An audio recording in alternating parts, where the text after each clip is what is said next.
Welcome to Hamilton County Coaches Show. I'm Perry Williams, and alongside me today is the Noblesville basketball coach, Donna Buckley. Welcome, Donna. Hey, thanks for being here.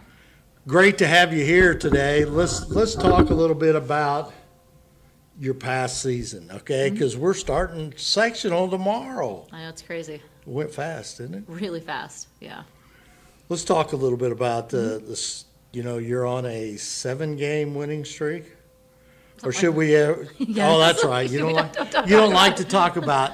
The one thing I've learned from you, you don't like to talk about future games, and you don't like to talk about past. But you know, you are playing some good basketball. Let's put it that way. We've played pretty well over the last half of the season. I'm definitely really proud of the way our kids grew up this year, and yeah, it's been a lot of fun.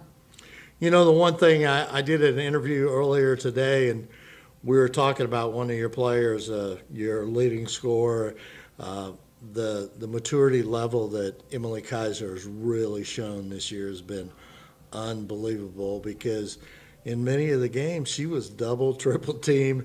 They'd knock her on the floor, and she just got back up and has just had a wonderful season. You know, she's always been really good, but she's playing on another level. I mean, I would throw her in as a Miss Basketball candidate. I mean, honest to goodness, she's played as well as anybody in the state this year. She's, again, faced double, triple.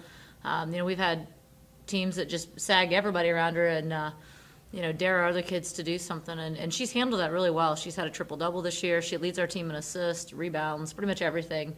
You know, she's just found ways to make sure that she's involved in, has brought everybody along. I mean, she's just playing at a ridiculous level. It's pretty awesome to watch. And by the way, she has 12 double-doubles this season, so she's had a great year. But the one thing about Emily is and of course it's the way you run your offense and everything, she is always involved in the game, okay? Now, you and I have had conversations off the air on things, we have some great girls basketball players in the state of Indiana. And, you know, I have seen many of them play this season.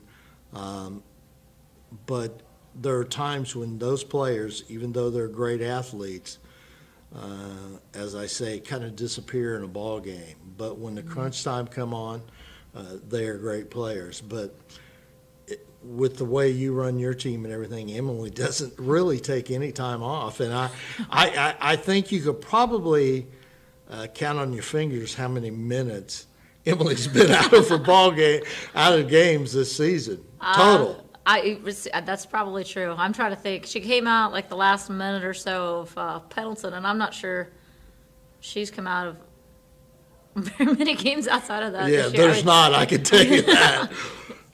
You know, and to play the level she does, knowing she's going to play 32 minutes, we expect her to, you know, play both ends of the floor and rebound and do a little of everything. There are nights when she's played some point, and, you know, she can really do it all. And like I said, it's a huge compliment to, again, her and just her skill set at 6'3". Not very many kids can do all the things that she's capable of doing.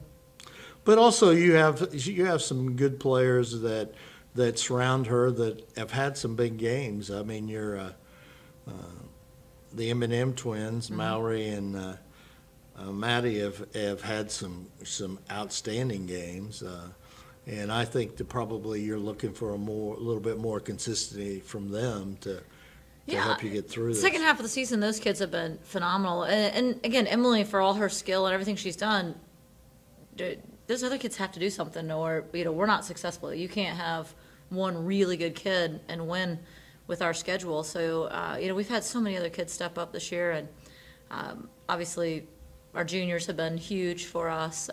They've scored really well and had monster games or hit big shots. And, you know, we've had some of our other younger kids. Sarah Etchison's had some games this year, you know, and again, she's a kid that sort of out-of-body moments, really. Yeah, I mean, you know, and like I said, that's what's been so special about this group is, you know, we have kids that when they're called upon, they've done a great job. You know, I look at a kid like Kaylin Ely. Heck, you know, we go out a couple nights ago, you know, a couple games ago, and she hadn't played the whole game, and all of a sudden, you know, it's under a minute. Hey, you got to go, kid. And, you know, she comes out and helps us get a win in overtime. And, you know, these kids have done a great job for us. Like I said, do whatever their role is, they've stepped up and done that. And that's how you win. I mean, like I said, you can have a kid like Emily, and that's great, but you got to have other kids step up and make big plays. And like I said, we've been really fortunate and blessed to have a lot of talent around Emily and play off of her. And like I said, Emily's unselfish to give up the ball to those other kids too. You know, and the one thing too that you know, I think watching you play and progress this season, your young point guard has made huge strides in her ability to play that point. Because, you know, early on, everybody was pressing us because they felt like they could put a lot of pressure on her. But she handles it pretty well anymore and is doing a better job. And, of course, you have Maddie Knight giving her some help. So those 2 point guards have done a great job. Abby is she's a kid who she struggled a little bit with her confidence, I think, early on, trying to find her way. And well, she has played really well on both ends of the floor. You know, box and one, she's out there chasing around. She has no fear. Very confident defender, and again, undersized every time we have her chase somebody. But she does a great job. And then, like I said, to do that and to chase around these superstars all over the floor for 32 minutes and, you know, also be responsible for bringing the ball up and getting our offense going. She's done a terrific job. And at the end of the day, you look at her stats, and there's nothing that's going to just wow you. No. But she is huge for our success. She has definitely played a big role. And obviously, Maddie Knight also taking on that role as a point guard for us. They've done a great job. Yeah, you're right. Well, let's talk a little bit we talked about the season. You finished as strong as you possibly can here, and your kids seem to be getting close to where you might want them to be going into sectional time. But this is a whole different atmosphere. I mean, this is different. I mean, it's one and done, okay? It's, you know, there's no tomorrow. So let's talk a little bit about how you've approached that, because you have some players here that haven't been in sectional play. You know, I'll be honest, I haven't approached it. I mean, we've been getting ready for Zionsville. You know, I mean, we practiced. We didn't talk about Anderson. We came in and, like I said, you know, we're supposed to play on Saturday, so that we haven't talked about Anderson. And, you know, and practice will be the same today as it has been the other, you know, 60 practices. I think if you change things up now, and I mean, the kids realize that this could be and so you don't want to remind them of that. You just go practice and do your thing, and we'll do what we do normally do, you know, day before a game. And, I mean, they understand the magnitude of what's going on, and so you just try and keep normal routine. I've screwed that up over the years where you try to do things, and, you know, you can overcoach sometimes. You just got to sometimes step back and, like I said, let the kids do their thing and not screw it up. So, you know, you're playing Anderson, okay? The Anderson Indians in December give you an awful good basketball game. In fact, that was an overtime game, right? 63-62. So I know this is a difficult question because we've talked off the air, but what do you think about this game? I mean, you can't take any team lightly. And the one, you know, the unusual thing here, and in interviewing Coach Smith this morning from Westfield, you know, I haven't looked, but all of our teams that are in our sectional have a winning record. And I bet you if I go through all the sectionals, I imagine there's not many sectionals that every team has a winning record. So that speaks volume of the sectional. Oh, absolutely. If you look at the Sagarins and take it out, our sectional is the toughest in terms of overall. I mean, there are a couple of them, you know, with North Central and those guys that have maybe 2 top 10s, you know, in there. But from top to bottom, we have the toughest sectional in the state. Everybody in there is good. And, you know, Anderson's athletic. They got after us. Last time we came out, we were up 9-0.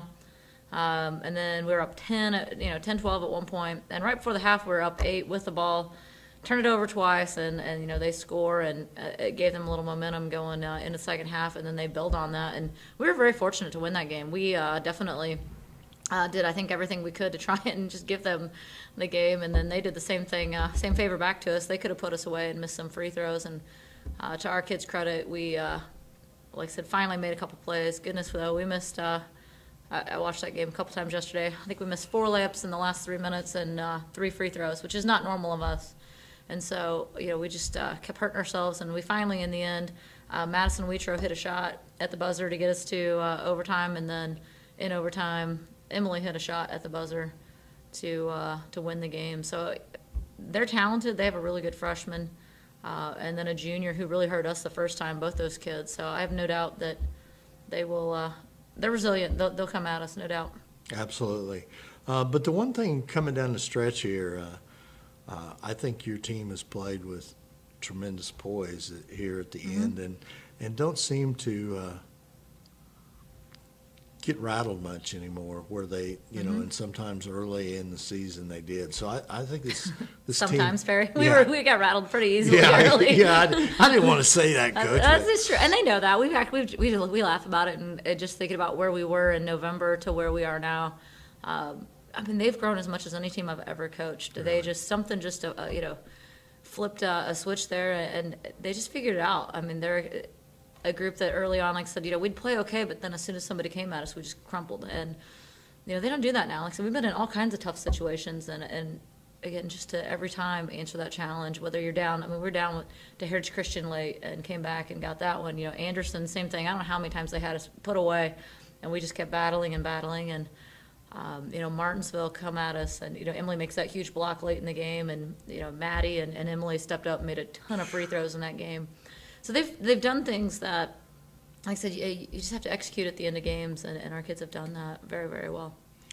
Well, that's good. You know, and of course, this is a kind of an interesting sectional. Of course, we never look past the next game, but you know, the two teams that have the bye are Southeastern and Carmel. Southeastern in the top bracket, so the winner of Westfield. Fishers will play Southeastern, and then the winner of our bracket will play Carmel, which both of those teams are very good teams. So we just, you know, you just kind of have to see what happens here in this sectional. But I think it's going to be a very, very exciting sectional. Yeah, I think so. Like I said, we got a lot of teams playing well, and yeah, it should be fun. I mean, like I said, there's so much talent, individual and team talent in the sectional that, like I said, it's something that, you know, everybody should come out and take a look at the sectional and watch our kids play. And absolutely, and if they cannot go to the sectional, we'll be broadcasting all the games of the sectional of Fishers, and the first night obviously will be on many ways that you can watch it. You can watch it on YouTube, you can watch it on Facebook, you can watch it on Periscope, Twitter, and then of course you can watch it on hctv1.com. So there's no reason you can't watch the ball game either at Fishers or on our webcast. So, you know, Coach, best of luck coming up here in the sectional, and hopefully I'm back here next week and we're doing another interview. How's that? That would be awesome. Can I say that? Absolutely. I would love that. All right. All right. Thanks a lot. This is Perry Williams with Hamilton County Coaches Show, and we'll see you.